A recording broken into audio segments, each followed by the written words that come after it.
Beth, welcome to the Big Lab podcast. How are we doing? I'm good, thank you. How are you? I'm not too bad. First podcast episode? Yeah, very excited, very nervous, but excited more than nervous. So yeah. It's good to hear. Should we get straight into it? Yeah, let's go. So, it's 10 days until your frontal lobe is fully developed. Tell Yes, me it what that is. means, because it's how you've been Okay. starting all your reels. So let's go from Yeah. there. So oh gosh, this started probably 3 or 4 months ago. I was like, let's just do a countdown to my birthday till I'm 25 because I think there's quite a lot of pressure put on people when they turn 25 that, you should have so many things figured out because you'll have graduated uni. And then I think there's this pressure to have found a full-time job, to now have, had a house, to have a partner, to be looking to settle down. And I do not have any of those things. I am living at home with my mum and two of my sisters. I do not have a relationship. I have not been in one for the past 5 years, had various situationships that haven't worked out. I've tried being in a full-time job that would be deemed as a career or career worthy. And I was just like, let's just share what it's actually like to lead up to being 25 and have absolutely nothing figured out that you would think one day you did. So that's kind of where the ideas come from. And now it's 10 days. And I'm like, oh, okay, like, what do I actually want to do for my birthday, though? That's the biggest thing that's on my mind right now. Well, I think when this episode goes out, you will have turned 25. So, in advance of that, happy birthday. Thank you very much. Thank you. um, But yeah, I think it's obviously quite a good way to start off with. I'm actually older than 25, so I'm on the other side of that. I'm 29, coming up to 30. Okay. So Okay. that I'd say that pressure doesn't necessarily change as you get Mm, older. And I think quite a lot of that is from social media more than anything. And yeah. like I was saying to you just before we joined on, I think the reason why your accounts are sort of blowing up in a way, becoming a little bit of a micro influencer maybe, um, is because it's so engaging and relatable more than anything, because you are showing those ups and downs of life essentially, which are completely normal to everyone. And most people on social media are just showing the best things. And I think because you're showing, those lower moments, that it is Yeah. becoming a lot more relatable.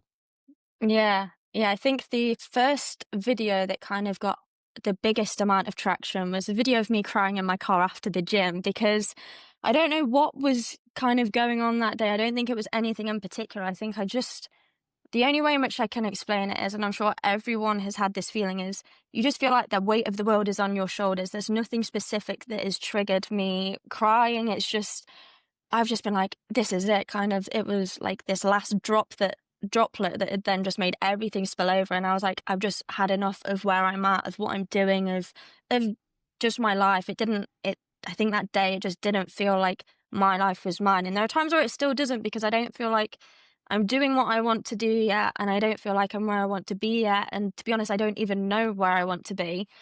And since then, I've shared other videos to do with quite raw things. And I think the most recent one that's today, I think it got over 100,000 views. And I saw that, I was like, that's a lot of people watching that video. And it was me explaining how I wanted to reach out to someone, but I didn't. And it was explaining how something that wasn't a relationship, but was something, didn't work out, and the confusion with that. And it's just, yeah, I don't know. I think sharing that part of yourself is something that people don't do a lot of online. Like, you see these big influencers that will, I think, romanticize the pain and the hurt that they go through. And I didn't want to do that. I wanted to kind of show people it's not something to romanticize, because it hurts. And it's not just for a day that it will hurt. It can hurt for weeks. It can hurt for months. And I went through a period for about 3 months earlier this year where I just felt so low, and there was nothing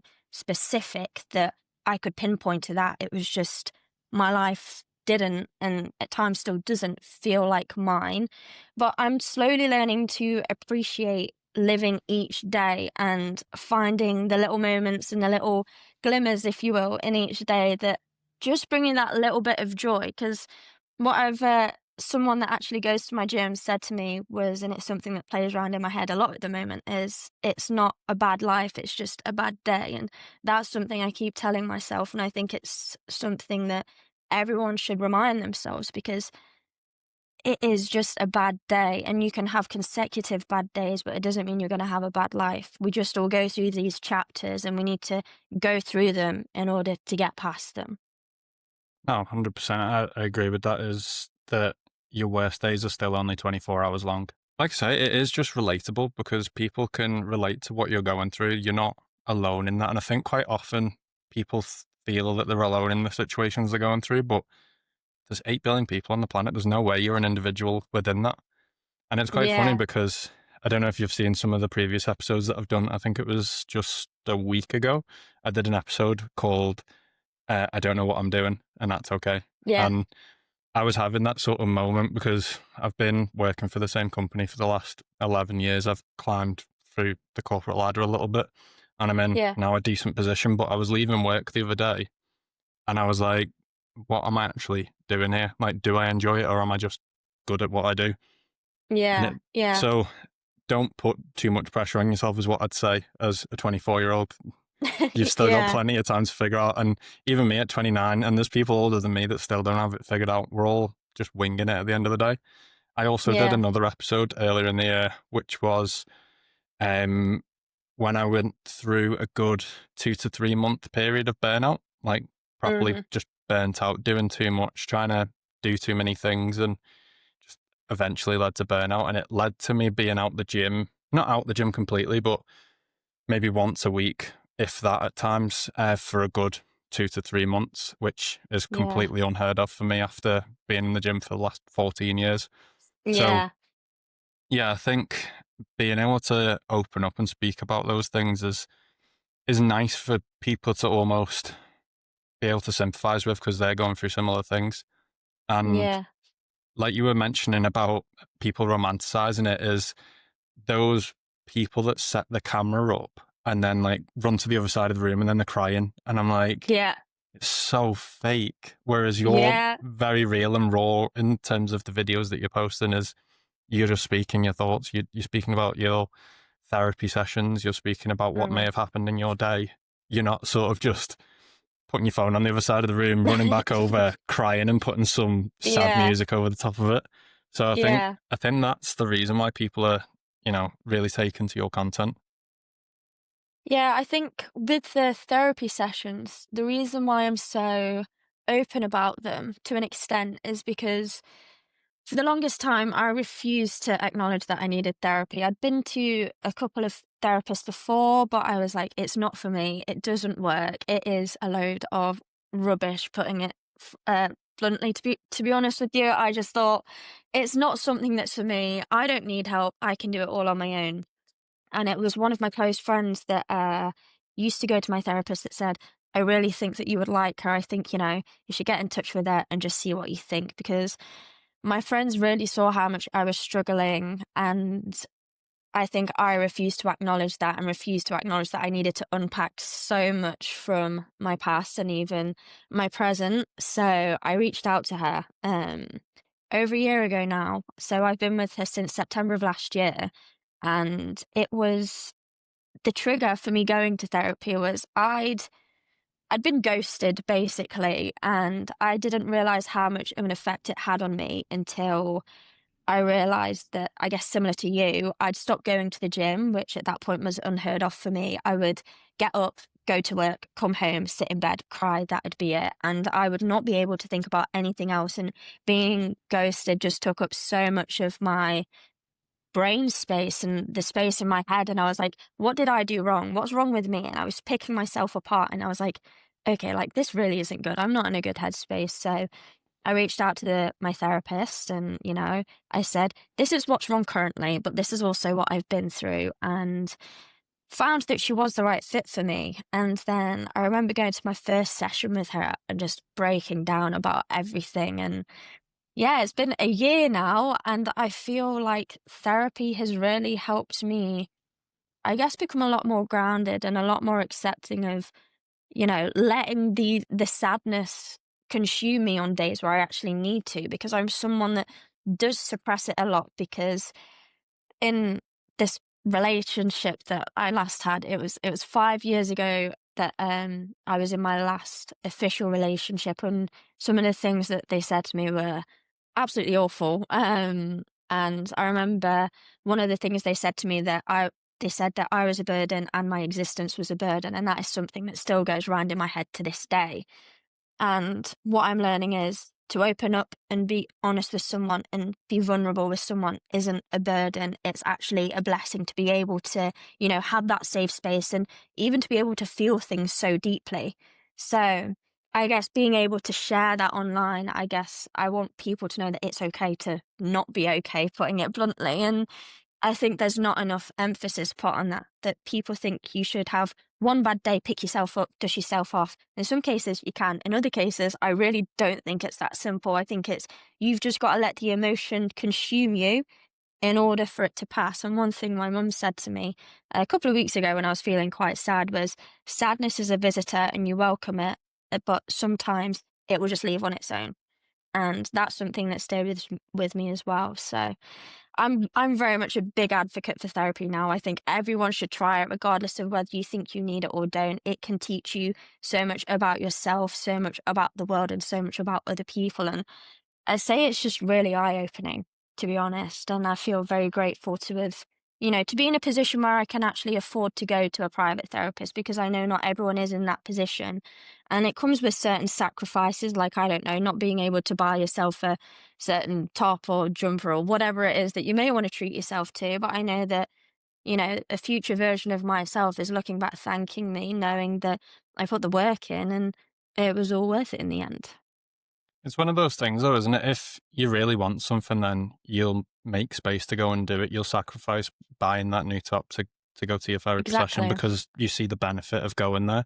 But it's also interesting Exactly. what you said right at the start of that, is that you thought you'd be able to sort it all yourself and you didn't need it, which is the exact same thing that Justin said on the podcast last week, where he Yeah. was in the depths of substance abuse and drug addiction. He thought Mhm. he could get through it, and the way he opened up was, again, through someone else. So like yourself, you Yeah. opened up through a friend that put you onto it. His sister did a Yeah. meditation session with him, and then that was his realization to go to therapy. And then now Yeah. he's 10 years clean. Very Yeah. similar situation. We often think that we can sort it all ourselves, and quite often we can't. And we do need to lean on those support networks and the people around us that we can sort of open up to and be vulnerable to. And then Yeah. have that acknowledgement that there is an issue. That is the first step to going in the right direction, is acknowledging there's an issue.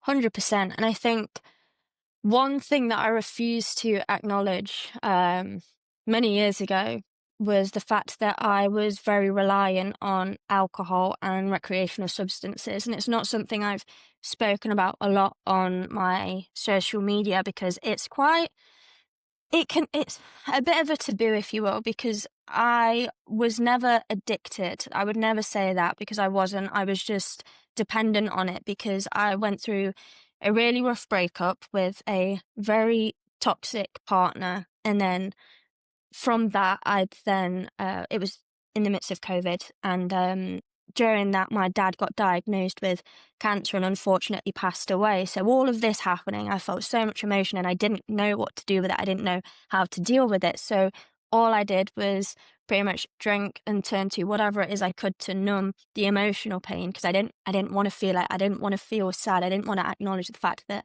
I was never going to see my dad again. I didn't want to acknowledge the fact that this person who I thought I loved was actually not someone that I should have stayed with for as long as I did. And it's still hard to speak about now because I don't fully understand it myself. And I'd say that it's why tend to stay away from alcohol, because again, it is something that I will only turn to if I feel upset, and it's something I use to mask my emotion.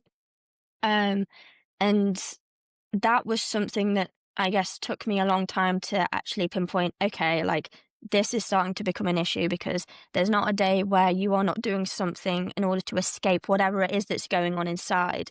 And my friends saw how detrimental it was to me and my mental health and also my physical health, because with those things then came sometimes where I was drinking excessive amounts would be weight gain over obviously prolonged periods of time. But then there were other times where I was doing whatever it is I was doing, and then that resulted in weight loss. So there were there was a very, I guess, dark period. And within that dark period, I'd tried to take my life twice, and that was twice in the space of 10 months. And I spoke about that on my page. And both times I was under the influence of alcohol. And all I can say is that I'm very, very glad it didn't work. And I'm very glad that I had the support network I had around me then, because I'm someone that absolutely loves waking up now, as hard as it is to get out of bed at 5 o'clock in the morning. I love waking up. And I think I appreciate the little things. Like, I appreciate actually being able to go outside and walk in the rain. I appreciate being able to see the sunrise. And there are times where I feel so overwhelmed with emotion because I'm here, I'm alive, and I get to experience the world. And just I just have this newfound appreciation now I'm in the place I'm in. And looking back this past version of myself, I think all I wish I could do is give her a hug, because she just needed a hug. And I'm now someone that, yeah, wants to be able to be there for other people. And I've had so many people reach out to me and just say, like, thank you for sharing these parts of you online. Like, I really needed to see that today. And there's something quite rewarding about that, knowing that you've helped someone just feel that little bit better. And yeah, it's something that, yeah, I'm really glad I started doing it, I guess. Firstly, I'd just like to say sorry about hearing about your father passing away. That's all right. And secondly, very glad that you're still here with us today on the podcast. Thank you And very much. I'm happy to be here. good.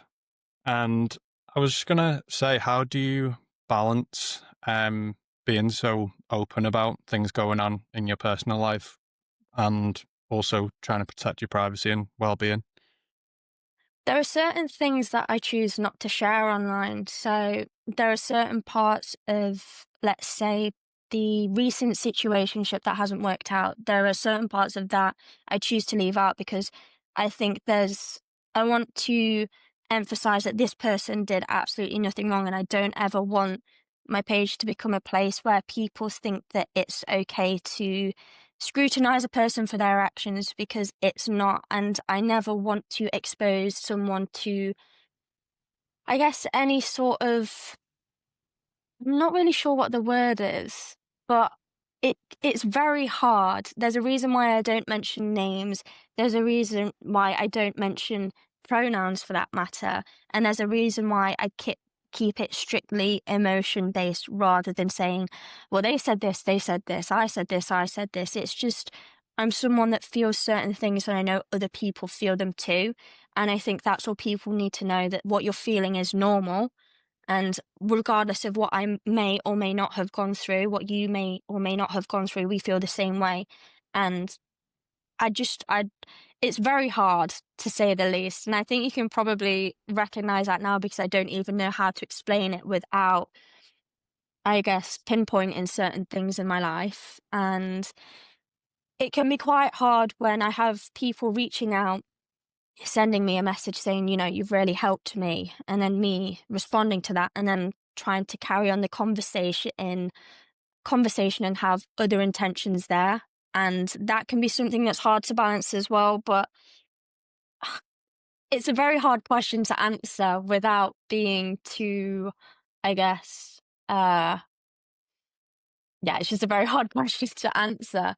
There's so much that I wish I could share, but at the same time, I know that, you know, there's a certain extent to which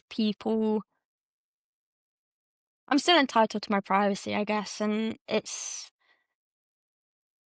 there's also an element of fear there, to be honest with you. The reason why I keep, I guess, not answering the question is because the only way I can explain it is this inner child in me that still has this fear of not being accepted by people I went to school with. Like, I know I'm talking like 10 years ago now, and it's something that still affects me. Like, I remember certain girls in school, and I'm terrified of, them laughing at me online. Like, the fact that input and their say still, is something that I think about is, yeah, something that terrifies me, to be honest with you. And I know that there are people out there who I didn't go to school with who are also like them. It's just, yeah, very hard question to answer, to be honest. I guess you're, well, I'd say you're doing a very good job of the balance between the two.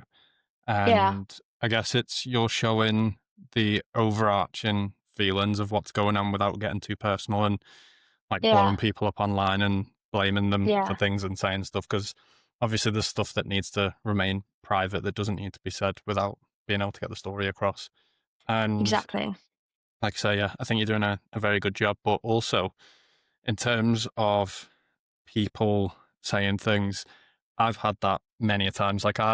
So my current fitness account is coming up to 8 years old, and in January, I Mm, actually started two more before that and stopped them because people were saying stuff and taking the mick. I started one yeah, back in college, back in 2012, and that was basically when nobody was posting fitness stuff on Instagram. It was like the OG, like Gymshark athletes were just about yeah, starting out around then. And yeah, yeah, my photos quite quickly went around college, and mm, yeah, not great. So I decided to delete that one. I started another one a couple of years later, and before it was even up for, I think, a couple of days, it was gone because I just couldn't be bothered with the yeah, same thing happening again.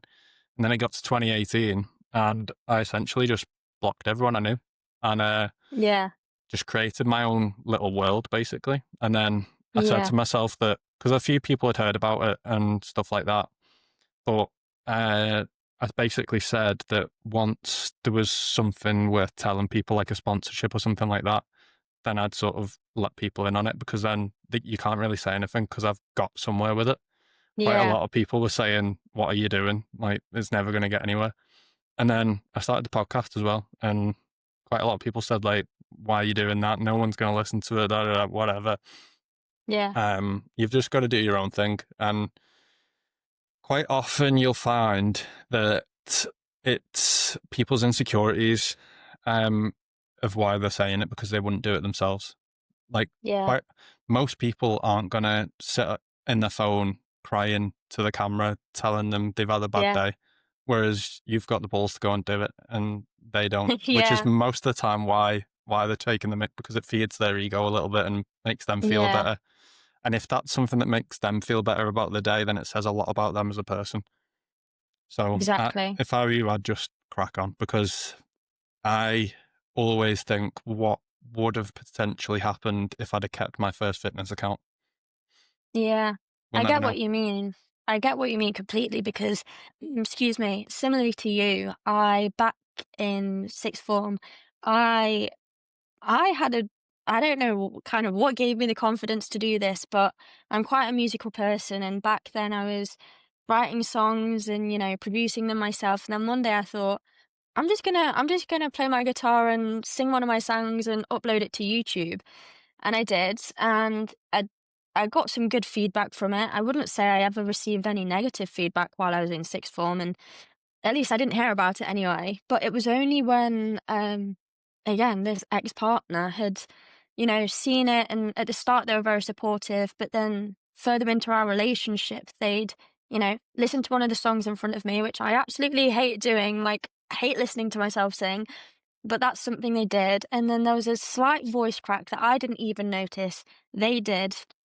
And then all of a sudden, they had it playing on loop, and they would laugh about it. And then after that, I deleted all the videos. And then since then, I've never really sang in front of everyone. Don't get me wrong. I've showed my mum and probably a couple of people a few videos here and there, but that's something that knocked my confidence massively and still has in regards to like my music and stuff. But when it comes to be honest, when it comes to crying online, I really don't care because I think there are worse things that people could see. Do you know what I mean? Like, there are worse things that people could post other than crying in their car and saying, "Yeah, I've had a really bad day." And what I don't think people realize is how words can just ring in your head for years. I think that's something that's also not spoken about enough. And like I was saying about these people in school, this is 10 years ago now, and I still think about certain things they've said. I'm not going to sit here and say I was bullied because I wasn't, but did I experience certain things from mean girls in school? Yeah, of course I did. I think just about everyone did. Even those mean girls experience things from other mean girls, and it's still things that stick with you. And I think to me, first impressions aren't just in terms of saying hello, how are you to someone. It's like from a very young age when you are exposed to certain things, friendships, certain, I don't even know, conversations, they stick with you for a long time. And it's like people say, the negative sticks with you more than the positive does. And I think by me trying to share the negative but show there's positive in that, that's the angle I'm trying to go for. Show that yes, I can have a bad day, but also it is just a bad day. Like, you know, even if it's 10 years down the line, you're going to look back and think, why did I let it consume me so much? And yeah, so I'm just I guess, since feeling that knock of confidence, this is helping bring it back, helping bring back, I guess, my voice in a different way. And because, through my music is the way in which I would share what it was I was feeling. And certain songs, it was heartbreak. And at the moment, something I'm exploring online is heartbreak. And it might not be through a labeled relationship, but it's through grieving some form of relationship. And, you know, it's quite nice to have men in particular reaching out and saying, actually, you know what? Yeah, I'm feeling heartbreak and I'm feeling sad. And especially with how, little men's mental health is spoke about online as much as women's mental health. There are certain influencers who are getting that across in a great way. Like Sid Batty, for example, he's blowing up massively online. But at the same time, he's only one of really the main figures in our generation that is slowly starting to have these conversations with people. Like at one time of day, if you'd have seen, a young guy online speaking about this stuffed animal he has, so many people, there would have been more hate than love. But now the fact that there is more love than hate, I think that's such a beautiful thing. And to be able to, I guess, be a part of that, be a part of speaking about the unspoken and letting people know that you may not want to use your voice, but know that my voice is also yours. It's just such a, I don't know, just such a great thing. Because there are people who will reach out to me on a daily basis and speak to me about, oh, Beth, I'm not feeling great. And we'll have these open, honest conversations. And the fact they know that they have got this space here to be able to talk about that, it's, again, quite a comforting feeling knowing that you can hold space like this for someone to be able to feel safe and heard and seen. So, yeah. Let's hope that you build your confidence back to get your voice back singing again. And I Oh, you never maybe know. one day. You never Maybe know. one day. Who knows? But it'd be a good arc from where you're currently at to, Yeah. I think it'd mix Yeah, in it very well. would. Well, I'd say I've got far too many songs, I guess, to not share, but also at the same time, it's that fear because I think we all crave some form of validation. And although, you could get hundreds of people swarming you saying, this is incredible, love it. That one person that would say, I absolutely hate this, you are awful, is the thing that will affect you more than the positive will. And I guess it's just learning to block that out. And don't get me wrong, I've already had some of these hate comments online, but I'm like, wow, does this mean I've made it? Cool. Thank you so much. The fact that you're choosing to hate on something good, I mean, like we were saying earlier, says more about you than it does about me. And yeah, it's learning to block that voice out and those voices out, and also the internal critic that you've got, because I'm someone that has constant thoughts going around in my head. And most of the time, it is my inner critic saying, well, should you be doing that? Because this could happen, this could go wrong. Like, there are so many things I'm scared of going wrong that will drown out, well, what if it goes right, though?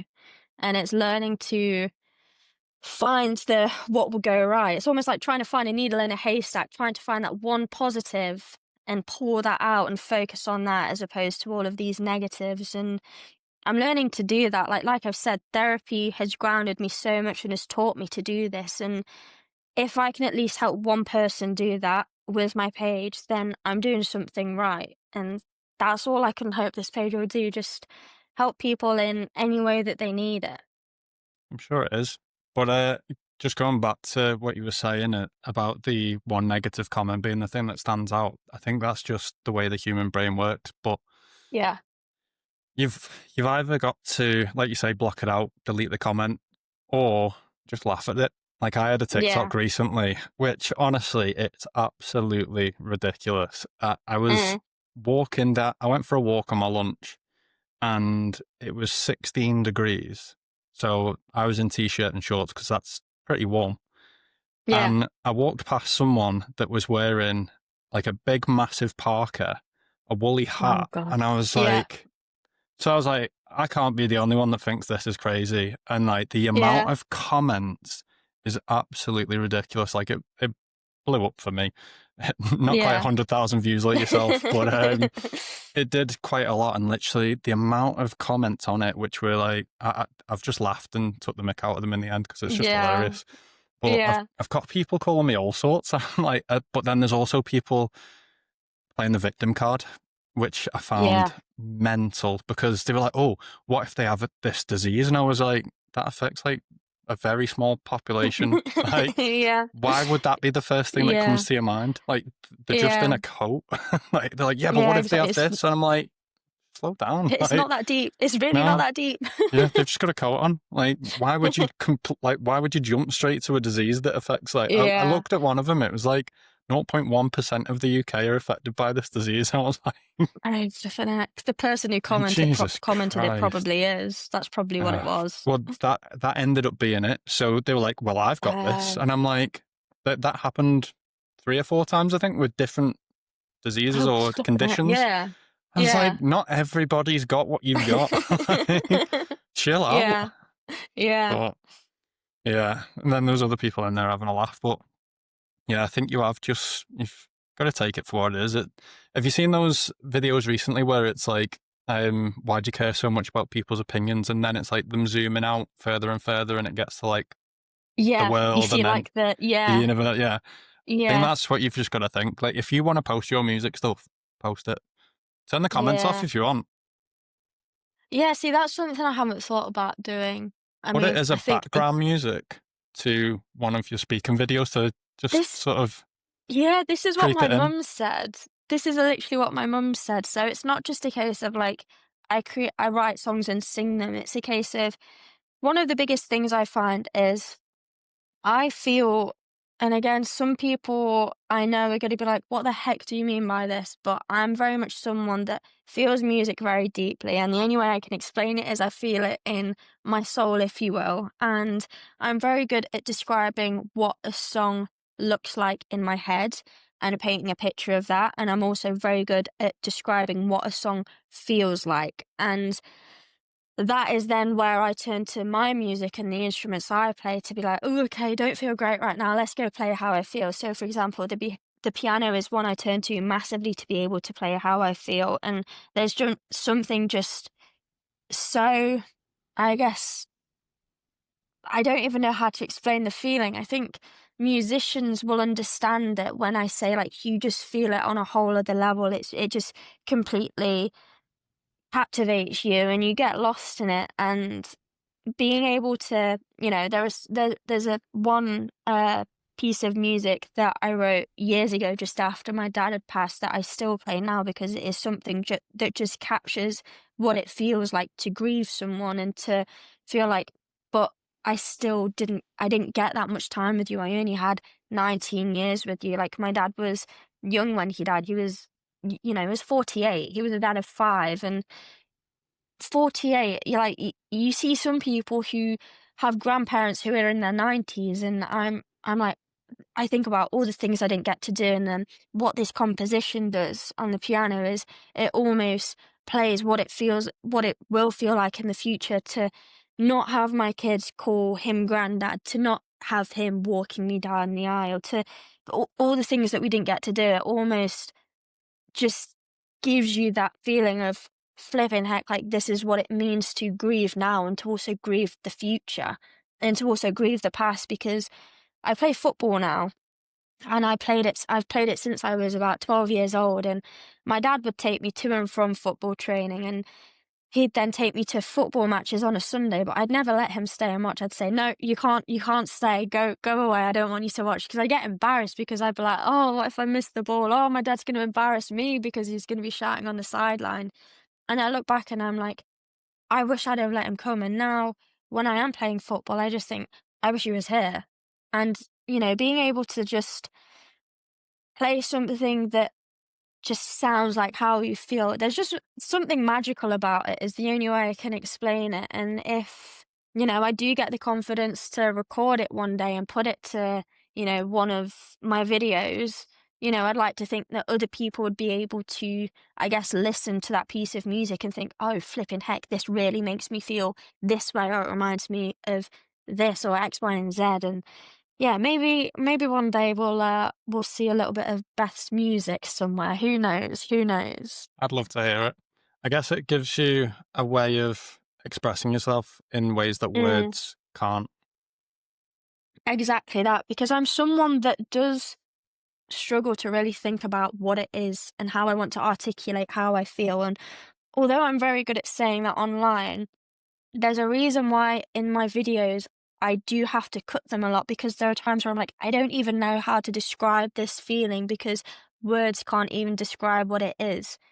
And music does exactly that. And I'm sure near enough everyone, and I'm sorry if you don't, but near enough everyone understands how music can just fully, I don't know, captivate how you feel. For example, listening to, I don't know, Adele, for example, she's someone that I will listen to and I'll be like, oh my gosh, no, that's it. Tears have come on. There's no stopping them. They are A streaming. little shower cry. And oh, literally. Or, you're driving in the rain, right? It's time for Adele. Let's put her on. And it's, I think just being able to listen to something that can just pinpoint how you feel, like you said, words aren't always enough, and music can definitely be the words that you can't actually speak. So, Unfortunately, I can understand it from a listening point of view, but unfortunately, I'm not very musical in terms of creating. And I'm the eldest of four, and I am the okay. only one that can't play a musical instrument. Really? Yeah, so the one below me can play piano and does like producing music. The one below Yeah. that's in a band can play guitar, and then the one below that can do a little bit of piano, not to like a high Okay. standard, but can play it. Yeah. Whereas I can't. I just speak on a podcast, and You're just sit and listen. what the issue is as well is I'm not very articulate either, because I'm very numbers based. Like for my day job, Yeah. I'm a qualified accountant, so I'm very Okay. numbers based, always have been. Yeah. So when it comes to actually being able to speak, well, I can obviously speak, but when it comes to Yeah. like high level uh, explanations and words and articulation, that's where I struggle a little bit. I am getting better the more I podcast and Yeah. things like that, but yeah, when it comes to music, I'm not very musically gifted at all. Oh, see, the funny thing is what you said there is you're the only one who isn't musical out of yourself and your siblings, whereas I'm the only one that is out of, me and my siblings. So I am one of five. So I've got an older brother, and he is an incredible writer, incredible drawer. Can't play any instruments though. Then there's me. I play the guitar, piano, drums, ukulele. Wow. Then, I've got three younger sisters, all very creative in their own rights, whether it comes to their fashion, whether it comes to their drawing, their painting, whatever it is. But I'm the only one out of all of us who plays any musical instrument. And on all of them, actually, I'm self-taught because again, like I was saying, from I'm someone that's always felt music in my soul, if you will. And one day I was like, I want to learn to play something. So my parents bought me, a very cheap guitar off eBay, I think it was, and I didn't even have a capo, so I used a pencil and two bobbles to create a capo, and then learnt a song from the Hannah Montana film, which was "Butterfly Fly Away," and then yeah, there was just something. For some reason, I didn't want lessons. I was like, I don't want someone to teach me how to play an emotion. That's what it was that I thought. And Is that a similar yeah, thing to so thinking that you could do it yourself with the therapy as well? I think so, yeah, 'cause I'm someone that Stubborn. does yeah, let's say stubborn. Yeah, stubborn is probably, the correct word. I was just gonna say, I mean, yeah, let's go with stubborn. Um, but I guess I'm someone that does struggle to ask for help, and I think it probably is a pride thing because I'm someone that will then, feel embarrassed because I'm like, oh, well, that just, if it, for example, playing an instrument, I'm like, well, that makes me stupid because I can't do it by myself. And I don't know why I've got this, thought that it means that I'm stupid because it doesn't. We're all human. We all need help. Like the logical part of me knows this, but there's this part of me that's like, no, you need to do it by yourself. You need to prove you can do it by yourself because then, you know, you'll be like, well, I didn't need any help. Look at me, I was able to do it by myself. And I don't know where it's come from, but there's part of me that does struggle asking for help in whatever aspect of my life that may be in.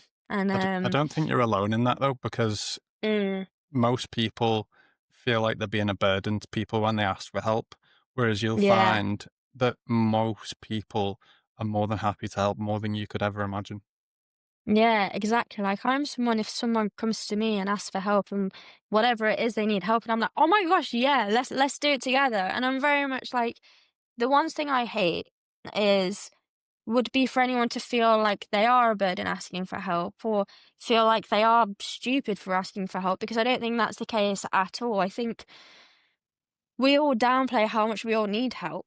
And it's like if you were starting a new job, for example, you're not just expected to know how to do everything all at once. And it's like, why do we all put this pressure on ourselves to know what to do in situations we've never been in before? And yeah, I definitely do put a lot of pressure on myself in certain aspects of my life. And I think for the longest time, like we were saying, I thought I can, improve my mental health by myself. I don't need any help. I don't need anyone. I'm fine. I'm fine. I'm fine. And then one day I was like, yeah, no, I'm really not fine. I do need help. And no, no, look at where I am. I'm definitely in a better place, and I'd say I'm definitely a brighter person for it. And I'd like to think that, I'm a better friend for it and a better sister for it, to be honest.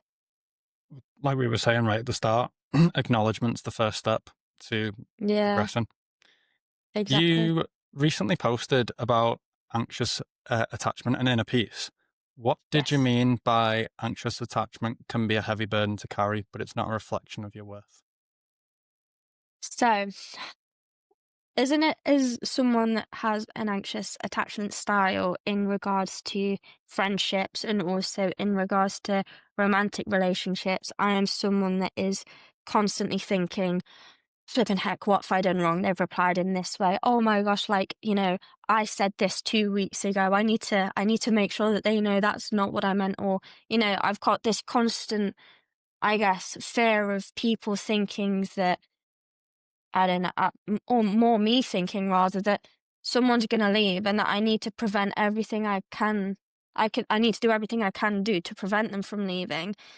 And, with that, I'm also learning that it's not because of anything I've done that makes me an anxious person or have this anxious attachment style. What it is it's the certain things that I've experienced, certain traumas I've been through that have, I guess, given me this anxious attachment style, and it's got absolutely nothing to do with me or the sort of person I am. And again, therapy has taught me to ground myself in those moments where I do feel it rising to the surface. And I guess when I do ground myself, there's that level of, okay, let's actually figure out what's going on right now. And then, we go beneath the surface and we're like, okay, like, I'm actually okay. No one's going to leave just because, someone said they need a bit of space doesn't mean they're going to leave. It means they are experiencing certain emotions right now that have got absolutely nothing to do with me and everything to do with them. And learning that I can't control other people's emotions, I can't control the way in which someone may perceive something I say, brings me an element of peace and helps me learn that actually I'm only in control of what I can do and the way in which I choose to deal with things. And it's about unlearning this anxious attachment style because so many of us have it. So many of us cling on to someone and feel like we need to do absolutely everything in our power to be able to, I guess, keep them in our lives. But one thing that I keep telling myself when this comes to the surface is what's meant for you won't escape you. The universe doesn't let things that are meant for you walk out of your life. If someone chooses to walk out of your life, they weren't meant to stay. If a certain opportunity comes your way and you don't get it, it wasn't meant for you. And there's a level of peace in, I guess, affirming this, knowing that actually I can't control everything, but not everything that is coming my way is meant for me. It's just a learning curve. It has taught me something. It is, I guess, shaped me in a different way, molded me to think in a certain way in that moment. And I'm learning that everything is a lesson. And again, everything just happens for a reason. And there's an element of peace in knowing that I'm on this path and there are certain obstacles that are coming up. And I'm someone that believes that your path is, set for you. And there is this future version of yourself that has been through all of this that you're going through now, that is looking back thinking, but all of that happened for a reason. All of that, you know, X, whoever that person is, left your life for a reason because they weren't meant to stay there. You didn't get that job because it's not the job you're meant to do. You didn't get the mortgage on that house because you weren't meant to live there. It's learning things like that and learning, okay, like it is okay to not control everything and to not be in control of everything. And there's a certain element of peace in knowing, okay, like what's meant for me isn't going to escape me because I'm going to get to where I need to be when I'm meant to get there. Yeah, it's about controlling the controllable, because Mm-hmm. if you're spending time and energy on things that you can't control, then in no sense it's a waste. And then just Exactly. touching on the people that leave your life, it's again pointless in chasing them, because why would you want someone in your life that doesn't want to be there? It makes no Exactly. sense. And Exactly. yeah, I think you're doing a good job of acknowledging it from what you've said, and coming up with coping mechanisms and how to deal with it. Because yeah, it's a bit blunt by saying waste of energy, but in a sense it is, because you can only control what you can control, and what you can't, then Exactly. let it happen. And the only thing you can do with that is controlling your reaction to whatever happens. Exactly, exactly. And one thing, so about a year ago, one of my friends was speaking to me about stoicism and what that means. And, although a certain emotion can arise, it's like, okay, I'm feeling this, but how am I actually choosing to react? And it's choosing to, I guess, treat them as two separate entities and not allow the emotion to control the reaction. Because I think a lot of the time we can all act off impulse. And I guess tying into the whole like frontal lobe fully developing is, that your frontal lobe does control these impulse controls you have, whether it's to do with emotion or just wanting to buy something. Your frontal lobe, controls that. And when I look back at these certain impulses I had, even, when I was 20, I'm like, oh my gosh, like how on earth I did that then in comparison to now. Part of me is created this series because I'm like, is it to do with my frontal lobe or is it to do with growth and character development and healing? I don't know. Maybe it's a combination of the two. But again, like it almost reaffirms that you can't you can't base your reaction on emotion because I think the two can very much clash. And I think having, gone through a lot and having been on this growth and healing journey and still being on it, you do have to ground yourself in those moments and think, okay, like, am I reacting off emotion? Is it rational or is it irrational? And sometimes we all can be irrational. Don't get me wrong, like I, have been irrational and I've spoke about that on my page, but we're all human. We all make mistakes and, we learn from it, we grow. And I think sometimes we do dwell on it too much. Sometimes we beat ourselves up over things that, you know, we don't fully think about in the moment because we're human. We react off emotion. It'd be silly for me to say that I don't, because if I didn't, that'd make me a robot. And I could not think of anything worse than not being able to feel and to just understand what it means to be human. And to be human is to just be emotional. We're all emotional. And I think we just need to learn to accept that as well. 100%. And just going back to the stoicism stuff, I've got Mhm. quite into that this year myself in terms of some of the episodes on the podcast. I've done quite a lot of them mention Yeah. Stoic philosophers in there, and I've got a ebook and a audiobook that I could send you after this actually, which might be Yes, quite please. helpful. Yes, Um, please. so yeah, we are human. We all make mistakes, and it's something that I said on one of the podcasts the other day is that any experience isn't a bad experience. It's an opportunity to learn and grow. Yeah. And you've recently spoken about like growth mindset and becoming her. What does Yeah. becoming her mean for you in the context of being sort of mentally well and Mm. growth? I guess becoming her just means accepting the fact that, like I was saying, I am human. I'm going to make mistakes. I'm not perfect. And I think growing up, I put a lot of pressure on myself to, I guess, be this perfect young girl that would, go home and do her homework and revise and try and get the best grades possible. And I'd then beat myself up because, I would end up getting, let's say, 80% on a mock exam. And it's throughout my life, I'd say I've always put this academic pressure on myself even in university. And then when I didn't get certain results that I wanted, I think it would reflect completely on me as a person. And becoming her means actually nothing.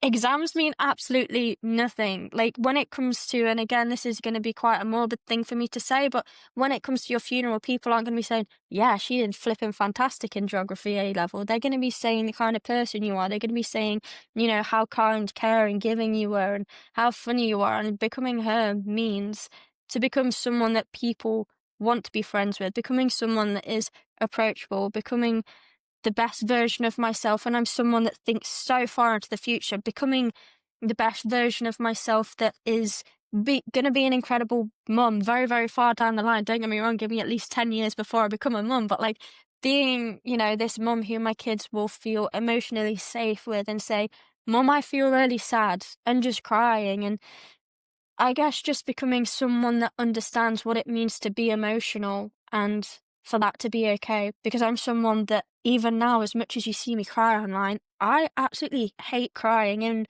one of my videos, I think I posted it, it was either last night or this morning. I think it might have been this morning.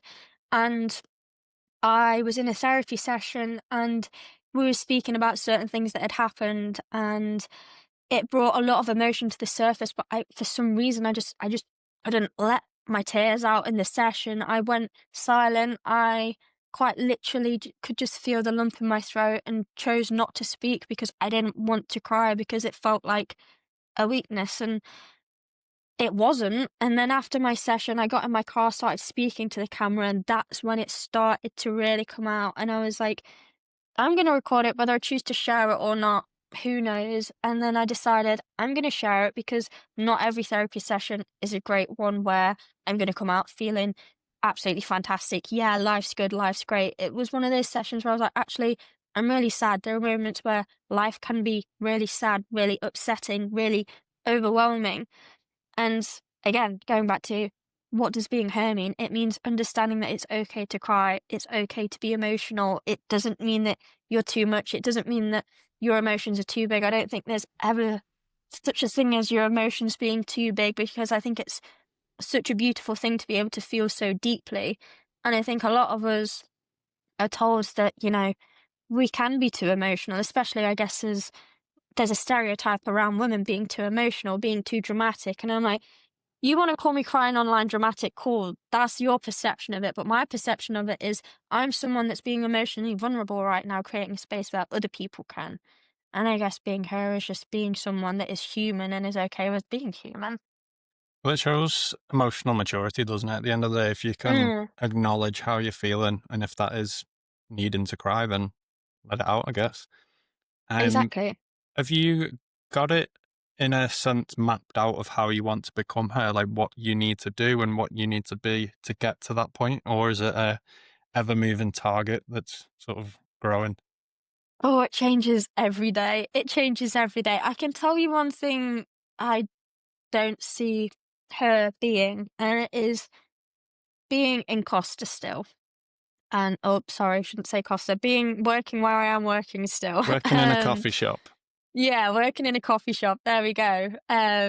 Because I think one thing about working in a coffee shop and working in a customer facing role is that it is quite literally your job to be this happy, smiley, preppy, jolly person. And realistically, there are days where on the inside I am thinking, please, can you just leave me alone right now? And, I can't walk away from that. And the job itself, don't get me wrong, as rewarding as it can be, there are times where you can't just say, I'm human, I'm having a bad day, because then all of a sudden your boss is pulling you into the back saying, you need to smile more. And it's like, but I don't want to. I'm having a day where I don't want to. So I guess working in a job that actually allows me to be in a space where I am just emotionally safe to feel the way in which I feel. That's all I know. All I know is that I want a job that allows me to do that. And if my social media allows me to do that, fantastic. If it doesn't, and it's a job within something else, also fantastic. I think it changes every day. All I know is that the career in which I'm in currently is not going to be my forever one, because it emotionally drains me a lot, and I will end up coming home and I will come straight up to my room because I do not have the mental capacity to have a conversation with my family. I love my family, get along with them so well, but also I would just want to go sit in my room and, sit in silence for hours and doom scroll just like we all do. But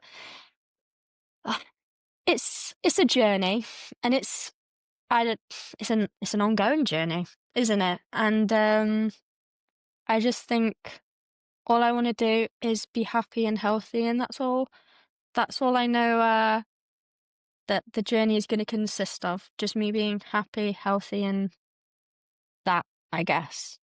Well, it's always going to be an ever changing goal, I think, because obviously as we grow and get older, things change. What we want to Yeah. be changes. And when you first started out, what you were saying, it reminded me. Have you seen the meme of where it's like someone with like a clown mask on or something, and behind it they're crying? Can't remember Yes, exactly I what have, but yeah. you, Yeah. yeah, that's the sort of image I was getting. Yeah. And I can imagine it's tough. Like you've got to put that Mm. smiley face on, and make people's day in a way. Yeah, Because imagine getting handed your coffee to someone that's miserable. exactly. Probably not going to make your day any better either. No, What? exactly, and you wouldn't wanna go back to a place like that, would No, you? You wouldn't wanna go back to somewhere where you think, "Oh, they're actually miserable. I don't wanna do that." And the thing with working in a coffee shop is you are very aware of, okay, like, the way in which I'm presenting right now is gonna affect the person in which I'm having a certain conversation with, and there are times where, we do have regulars, and I can have a bit of a joke with them, and sometimes I can say to some of them, "No, I'm not feeling great," and they'll actually listen, and it's nice to be able to have that, don't get me wrong, it really is. And I think it can be very draining, but nonetheless, you are very switched on to, like we were saying, you just, that it can either make someone's day better or worse. yeah, 100%. And Yeah. you mentioned in one of your recent videos where you live, and you've actually mentioned it today as well, that you live a pretty sort of quiet, simple life of going to work, playing football, and going to the gym, and that you don't Yeah. often go out much anymore and drink and things like that.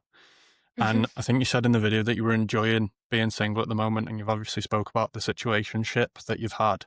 Do you think Yeah. that could be an issue potentially when looking for a partner, or do you think you'll find them in the space that you're spending time in, or hope?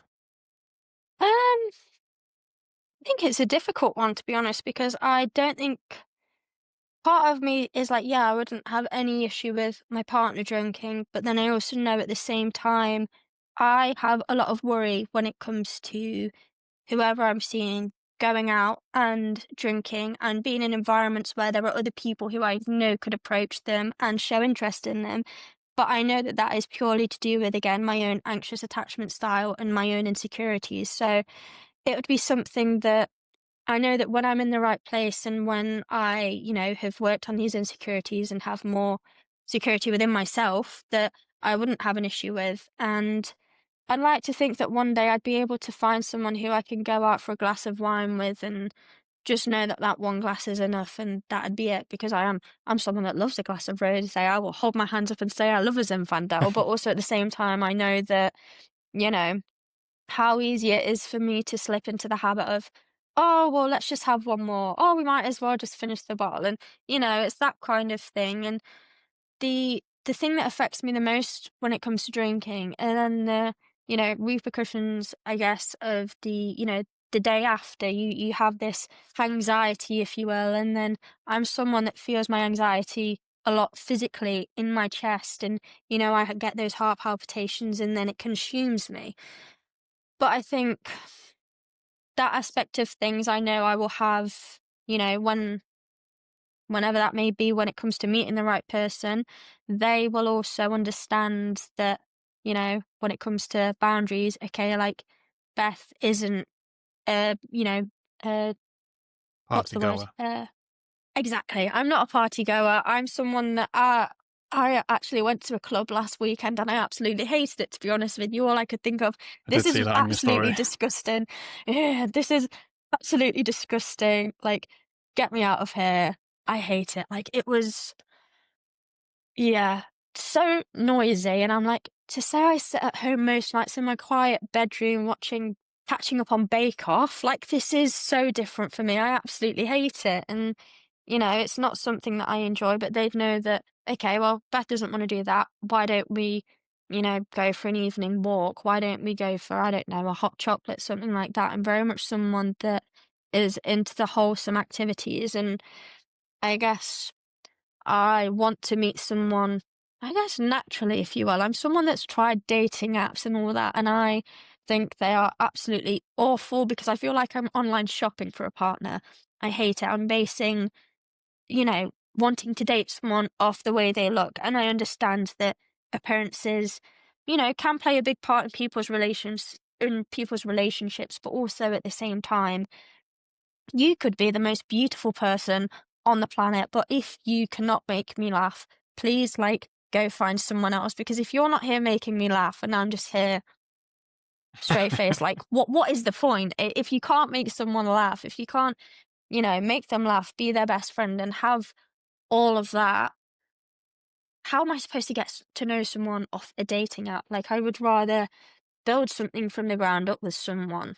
Or yeah, I don't know, because the only places I've ever met people are on dating apps, and it can be very difficult to meet people in person because, you know, no one wants to go up to the other person and say, I think you're really attractive, or I really like the energy you're giving off. You look great. And because nowadays people, I think, I don't know why people are scared to do it, or at least, in Nottingham they are anyway. I've never experienced it in Nottingham. So, I yeah, think I don't it's know. there's a lot of stuff on social media, isn't there, these days, of people being called out for so and so came up to me and said this, what a creep. Exactly. That doesn't help things. And then Yeah. just touching on the dating websites, I think they're great in the fact that they can put you in touch with people that you may never have came across.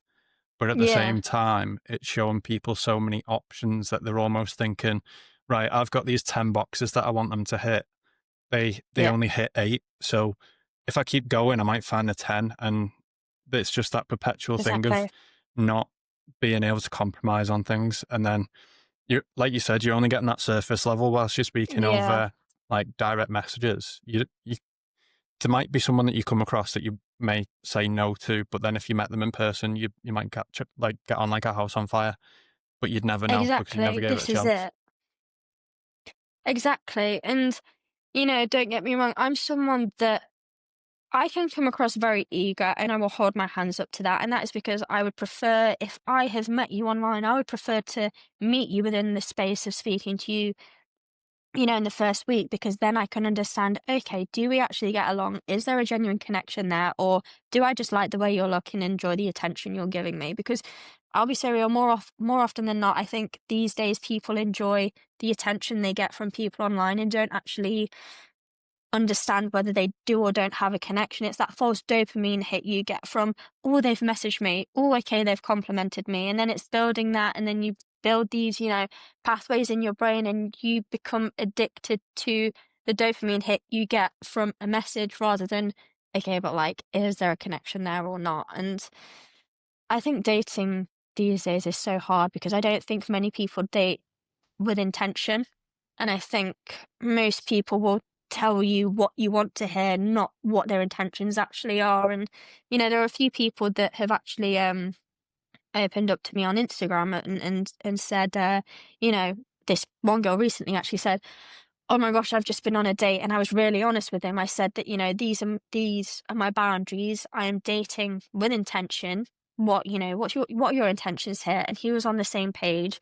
And I don't think there's enough honesty when it comes to meeting people these days. I think people are very much, I'll just tell you what you want to hear, so you're an option for me. And that's the one thing I hate about dating. And as someone that has trust issues, I find it very hard to believe that people are sincere when it comes to dating. And I will, more often than not, I think probably, or at least in the past, I have self-sabotage certain relationships, if you will, like talking stages, if you will, because I'm like, yeah, no, don't believe that. So, whatever, see you later. And that's because of insecurities and also just past experiences and the fact that, like I said, you never know what someone's intentions are, because people these days, I think, do refuse to show you honesty, because it's like, oh, okay, but like, kind of like the way you look, don't want you to go, just want you as an option. And Almost putting you yeah, on hold until they find something better potentially, or not better, more exactly that. fit more of the preference.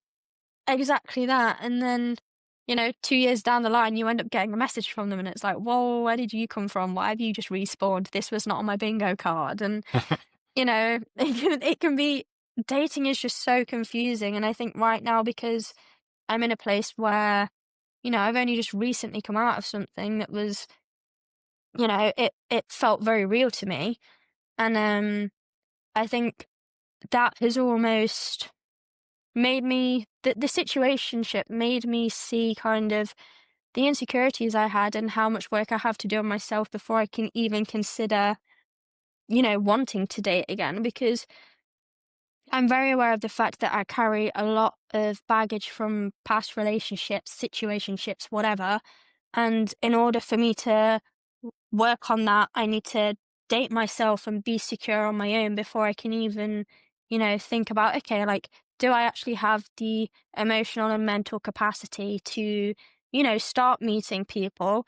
Right now, no, I don't have that. And I'm okay with that, because I'm also really enjoying getting to know myself. Like, I've actually figured out that my favorite color isn't red, it's blue. And I was like, well, why did I think it was red for so long? And, it's learning little things like that about yourself. And it's like, wow, who actually am I? I'm learning who I am, and it's quite a beautiful thing.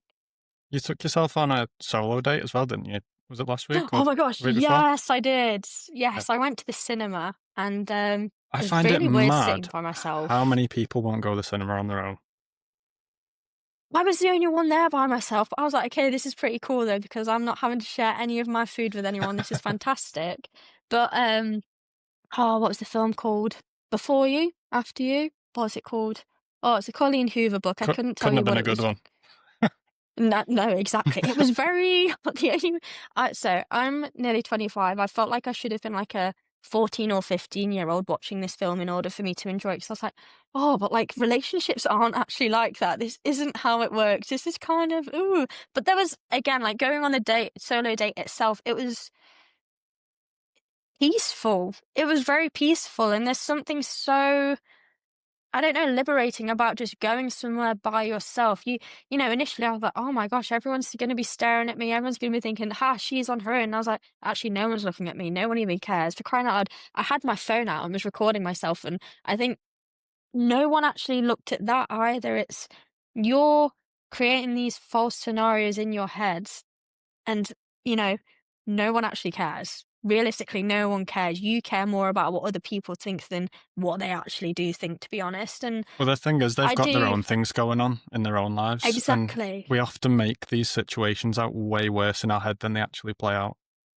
Oh, 100%. And I think usually if, let's say I'm somewhere and I see someone by themselves, I'm like, I love that. The fact that you can just sit by yourself and have so much peace knowing that I'm really happy by myself in my own company. Because I think, you know, looking back at my past, I was someone that didn't enjoy my own company, hated being on my own, which is why I always chose to go out and, look for a reason to not be by myself. And I guess was looking for, uh, empty connections because I was just like, I just don't want to be by myself. I don't want to be in my own company.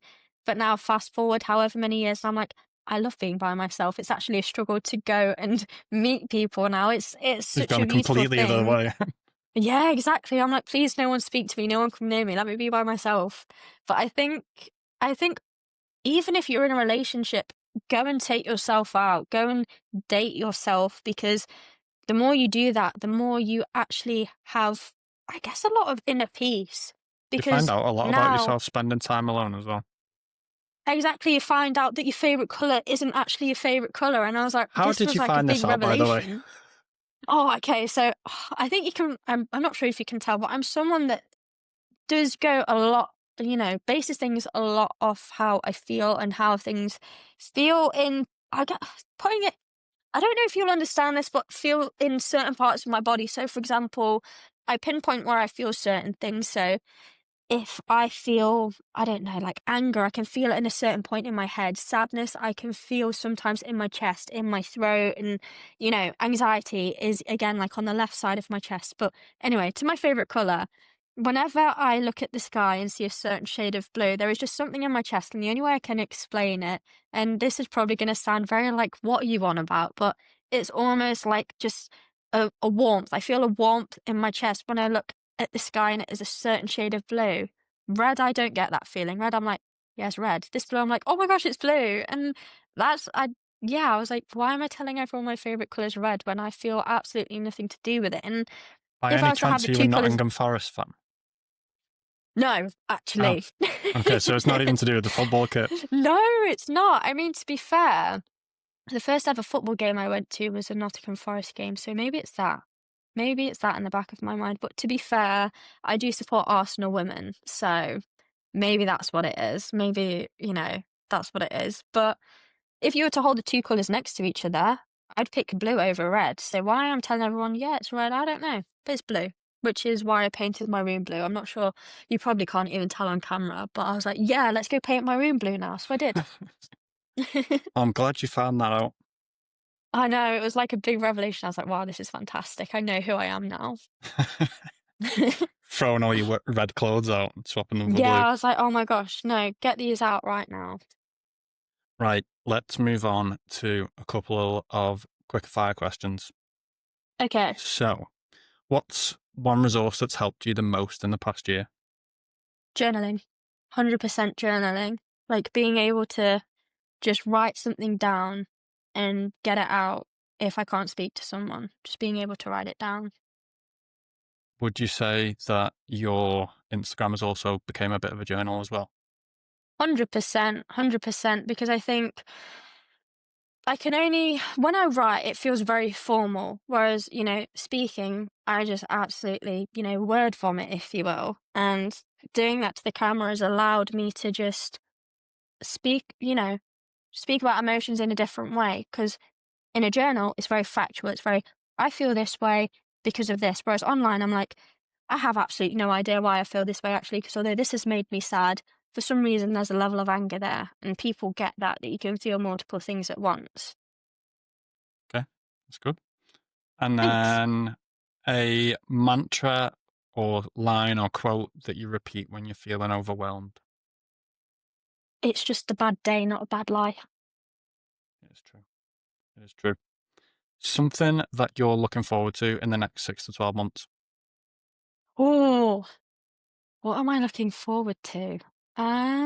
So many things, but I think probably just seeing what version of myself I'm gonna become next. Like, after another 6 months of therapy, what version of myself am I gonna be? And I'm looking forward to really figuring out who I am when it comes to dating myself as well and just taking myself out on these solo dates. That I guess finding a new level of self security, let's call that security within myself. There was one thing I was going to mention earlier before, but I completely forgot to say it partway through. Hmm. Um, was when you were saying that you were appreciating seeing the sunrise and stuff.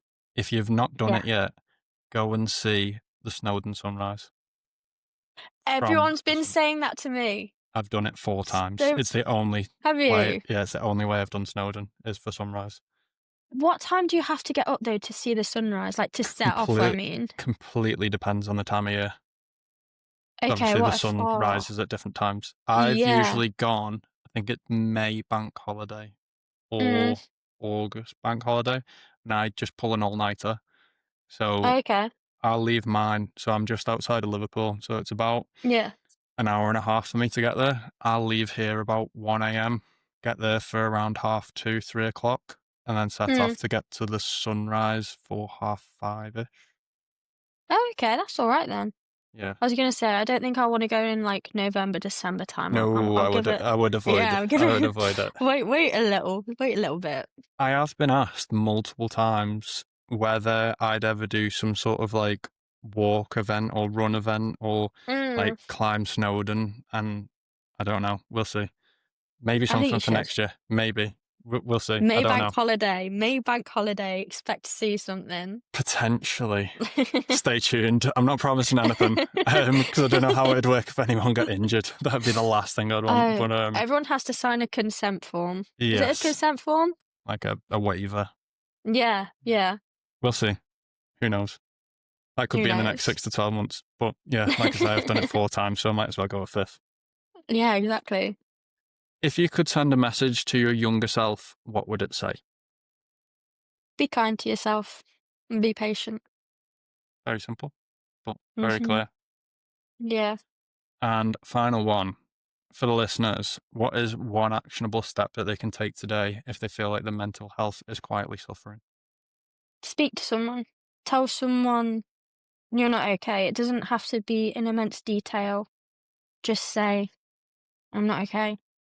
And if you don't want to talk about it, that's perfectly fine. But just letting someone know you are struggling is the first step to actually healing. Yeah, it's like we've said, the whole podcast is acknowledgement. And Exactly. if you're not confident to reach out to someone that you know, there are plenty of free organizations that you can contact. Can't Exactly. tell you all of them off the top of my head or numbers to reach out to, but there are plenty out there in the UK that you can reach out to. The NHS has 100%. a mental health line as well. So if you're struggling, Yeah, the reach out. crisis line. Yeah. Yes. Beth, thank you very much for coming on the podcast. Thank you so much for having me. I've had a great time. I've really enjoyed this one. Where can everyone find you? You can find me on Instagram and TikTok. My username is just Beth Moody because I'm just Beth Moody. I'm just Beth Moody. You are, definitely. And I will put that link in the description below. Thank you If very much. you've got this far and enjoyed it, drop a like. If you're new, subscribe, and I'll see you in the next one.